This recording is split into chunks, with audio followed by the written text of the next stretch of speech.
Welcome back to Help Me GMP. Today we're exploring what is QC.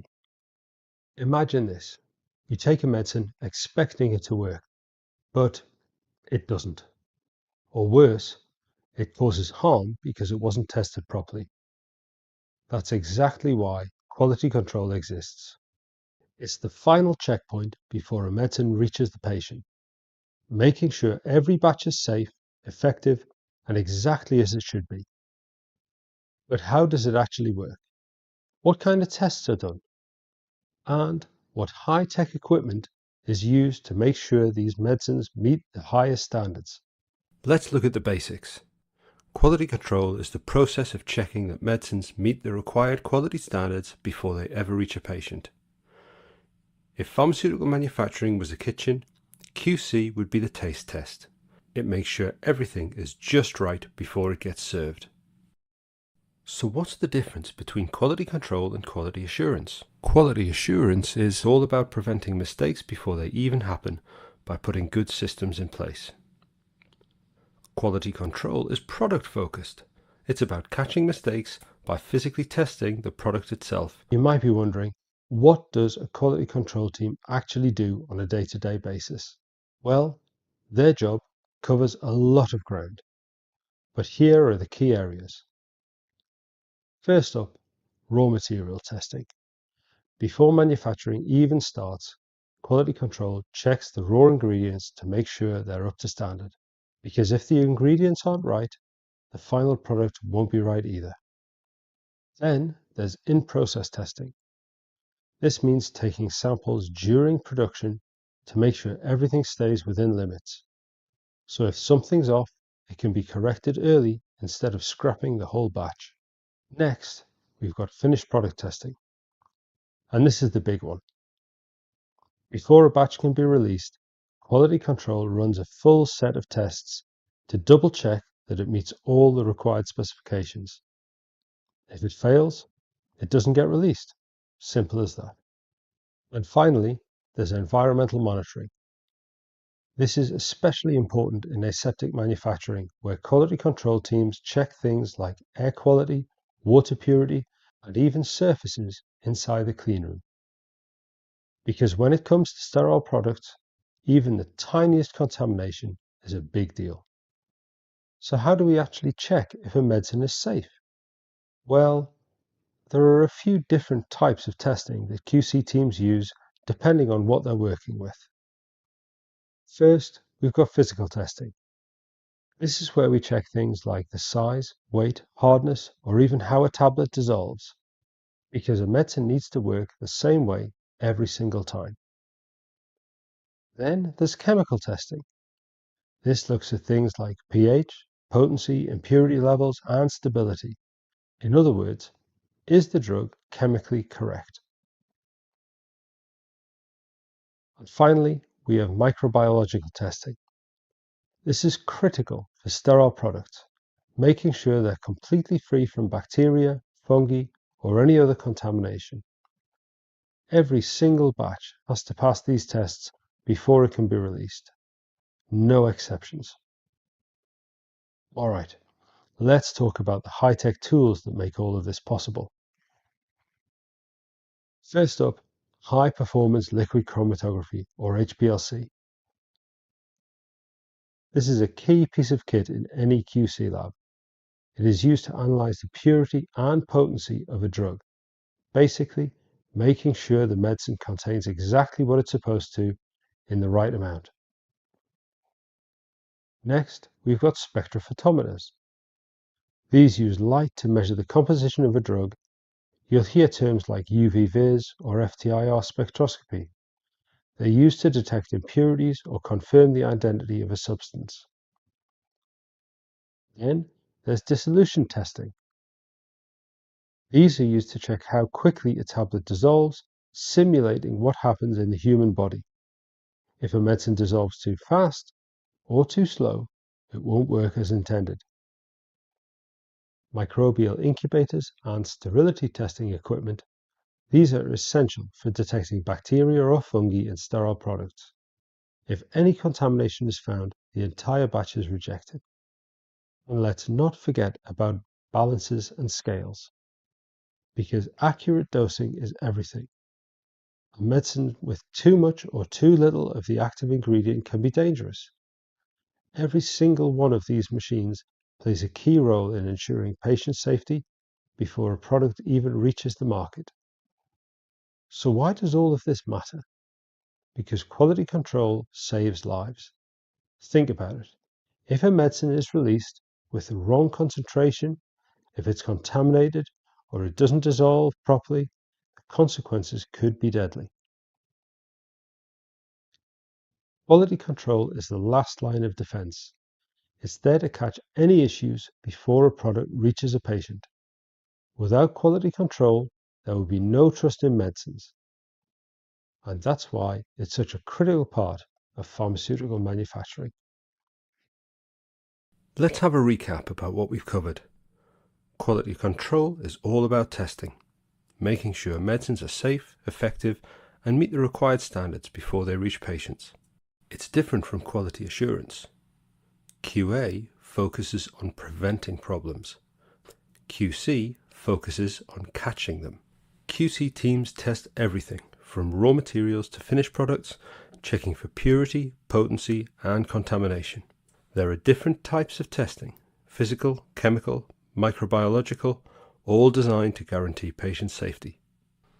QC labs use advanced equipment from HPLCs and spectrophotometers to sterility testing equipment and dissolution testers to make sure every batch is perfect. QC is essential to guarantee the quality, safety, and efficacy of the medicines we manufacture. Thanks for watching. If you found this video useful, why not share it with some colleagues who might benefit from it as well. Like, share and subscribe to help support the channel and help us continue to grow.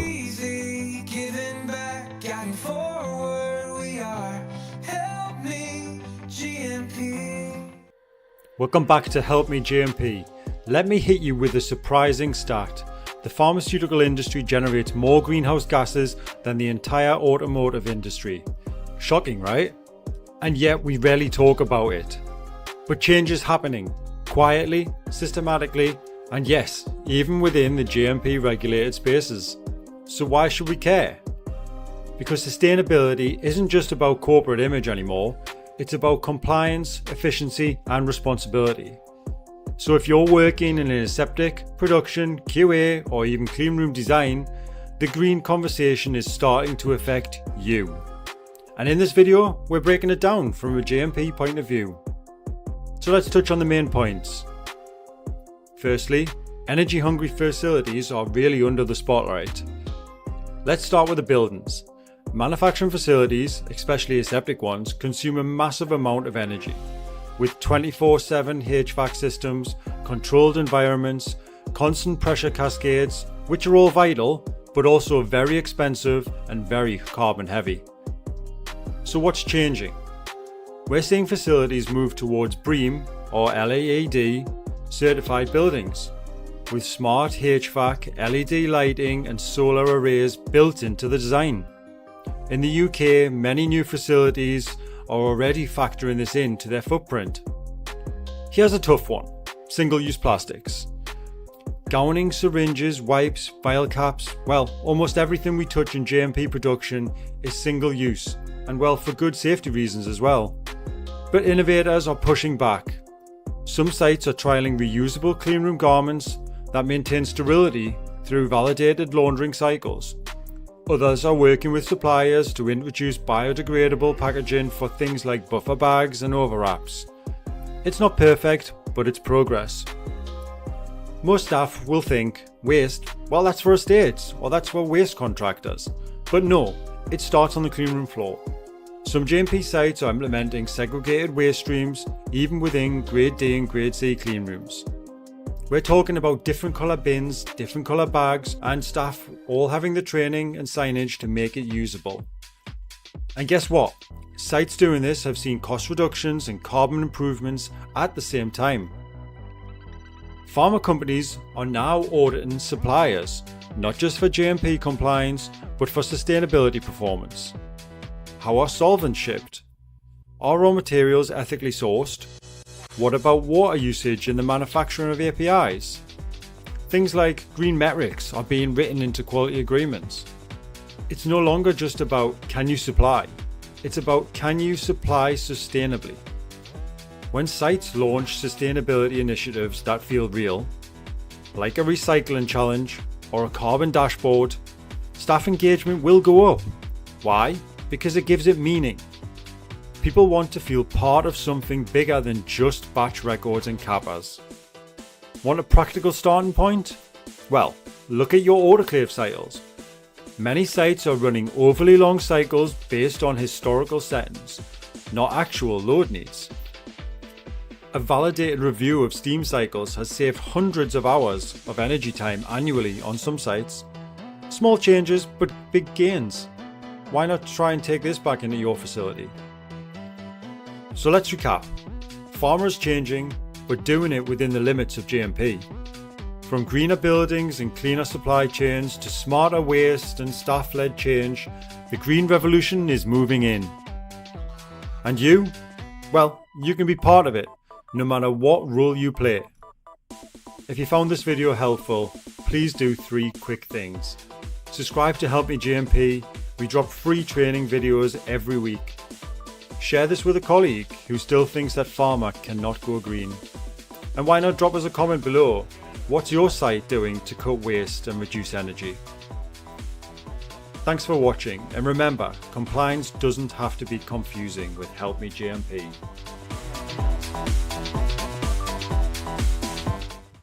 Hey everyone, and welcome back to Help Me GxP. Today's video is a really important one because we're going to dig into one of the most trusted and respected roles in the pharmaceutical industry, and that's the QP, or Qualified Person.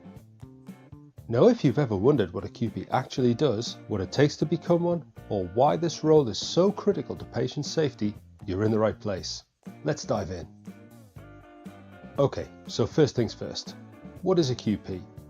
A qualified person is legally responsible for certifying that each batch of a medicinal product is safe, high quality, and made according to strict regulatory standards before it's released to the market. In simple terms, if the QP doesn't sign it off, the product doesn't move. It's as simple as that. And this is not just a company policy, it's a legal requirement under UK and EU law. In the UK, the role is defined under the Human Medicines Regulations 2012, and there is equivalent legislation across Europe originating from what's commonly known as the Human Medicines Directive. Alright, now let's get into the real nuts and bolts. What does a QP actually do day to day? I'm going to break it down into some key areas. Batch certification. This is the bread and butter of being a QP. A QP is responsible for ensuring everything about a batch meets the required standards. This includes starting materials, manufacturing processes, in-process controls, testing data, deviations, change controls, CAPAs, regulatory compliance, the list goes on. Checking that at every stage the requirements of GMP, the marketing authorization and the manufacturing license are all met. Only after we're 100% satisfied will a QP certify a batch, usually with a dated signature or an electronic release, or sometimes signing in a physical register. Now you might be thinking, how long does that take? Honestly, it depends. Some batches can be straightforward. Others can take days of investigations and risk assessments, especially if there's been a deviation.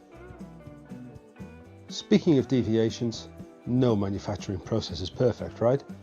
Deviations happen, and this is where QPs really earn their keep. The QP gets involved with any deviations to establish, is the batch still safe? Was the deviation fully investigated to an appropriate point to support release? Has the deviation resulted in regulatory non-compliance? Have the right corrective actions been taken? Are we confident the root cause has been identified and appropriate preventive actions been assigned? If there's a non-compliance with the regulatory submissions like the marketing authorization, or the batch fails to meet the required standard, the QP will refuse to certify the batch. What about inspections? Would you expect a QP to be in attendance with the heads of quality and heads of production? Of course you would. They're named on the manufacturing license and have a vested interest in ensuring the inspection goes smoothly. Being front and centre in inspections is key to a QP's role. When the MHRA or other regulator comes knocking, they often ask for the QP by name. They'll quiz the QP on individual batch release decisions, deviations, training records, GMP understanding, you name it. The QP's confidence and competence can make or break an inspection. And trust me, inspectors can smell indecision or hesitation a mile away. They'll expect QPs to be sharp and be able to defend their decision. And trust me, inspectors can smell hesitation or indecision a mile away. They'll expect QPs to be sharp and be able to defend their batch release decision based on evidence documented in the quality system. But it's not just about individual batches. QPs are present in pharmaceutical manufacturing companies to be the eyes and ears of the regulators. They often shape how the company handles change controls, training, deviation management, validation, and qualification. They are personally and legally accountable for their decisions. So they have a big say in the design and maintenance of the pharmaceutical quality system, or PQS. Basically, they don't just manage quality, they live it. Okay, let's have a quick overview of the main tools in a QP's toolbox. Batch manufacturing records, or BMRs, the full recipe or history of every batch. Deviation reports, explaining what went wrong, its impact, and how it was fixed. Change controls, managing any change to materials, processes, or equipment. Quality control test results for raw materials, in-process tests, drug substance and drug product. CAPA systems, where we manage and track our corrective actions and preventive actions. Training records to evidence that people making or testing the medicine are properly trained. Audit reports, both internal and external inspections to identify areas of weakness. And risk assessments, a fundamental part of quality risk management. And believe me, if there's something missing, regulators will definitely notice. Alright, let's talk about you. If you want to be a QP one day, what do you need? Firstly, the academic requirements. Usually a degree in pharmacy, chemistry, biology, or biochemistry, or a related degree. You'll also need additional specific QP training depending on your experience, covering things like GMP, clinical trials, pharmaceutical law, and different types of production techniques. Then you'll also need to meet the experience requirements. You must prove you have extensive experience in pharmaceutical manufacturing, testing, and quality systems, at least 2 years for most applicants, but in reality it's often far longer than that. You can't just do a course and call yourself a QP, you'll usually need years of real-world experience first. So what about the application and the assessment process? In the UK, you have to be assessed by the joint professional bodies made up of the Royal Pharmaceutical Society, the Royal Society of Biology, and the Royal Society of Chemistry. Once your sponsor has approved your extensive application form and it's accepted, the assessment is in the form of an interview or viva, where you'll be grilled nicely on your knowledge and decision-making skills. There's some essential soft skills that prospective QPs need: an unshakable attention to detail, the ability to stay calm under pressure, good judgment, you'll be required to make the final call on tricky batch decisions, and leadership and communication skills. You'll have to be able to challenge people respectfully and guide teams towards GMP compliance. And yes, sometimes that means saying no, when a lot of people want you to say yes. You've got to have a strong character and a clear moral compass. The good news? Once you're an eligible QP, you're highly respected and you'll have a ton of options. You can move up into roles like Director of Quality, VP of Regulatory Affairs, or even General Manager. You can specialise, maybe in clinical trials, biologics, or cell and gene therapy. You can consult. Freelance QPs are in demand and can earn very good money. And you can work globally.